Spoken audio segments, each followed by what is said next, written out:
Hi friends, good evening. Tea போட்டாச்சு. Tea எடுத்துகிட்டு வந்து வச்சுட்டு அப்படி போகிறதுக்குள்ளே ஆடை விழுந்துருச்சு.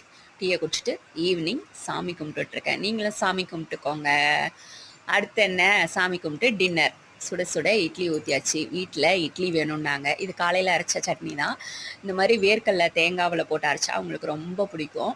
அதனால் அவங்களுக்கு இட்லி நல்லா தாராளமாக சட்னி ஊற்றி வச்சுட்டு, அடுத்து சாப்பிடும்போதே என்ன கேட்பாங்கன்னு தெரியல, வச்சுட்டு போய் தோசைக்கல்ல நான் வச்சுட்டேன். ஏன்னா எங்கள் வீட்டில் தோசை ரொம்ப ரொம்ப பிடிக்கும். தோசையை ஊற்றியாச்சு. சாப்பிடும்போதே தோசைன்றதுக்குள்ளேயே நான் ஊற்றிட்டேன். காலையில் வந்த தோசைக்கல்ல தோசை, இப்போ தோசை வரமாட்டேங்குது. எல்லாம் என் நேரம். சரி, ஊற்றி கொடுத்தாச்சு. நான் சாப்பாடு தான் சாப்பிட போகிறேன். சிக்கன் வாங்கிட்டு வந்தாங்க கடையில். சரி, இதை தொட்டு சாப்பிட்டுட்டு முடிச்சுட்டு சாமா விளக்கிட்டு தூங்க வேண்டிதான். Bye friends.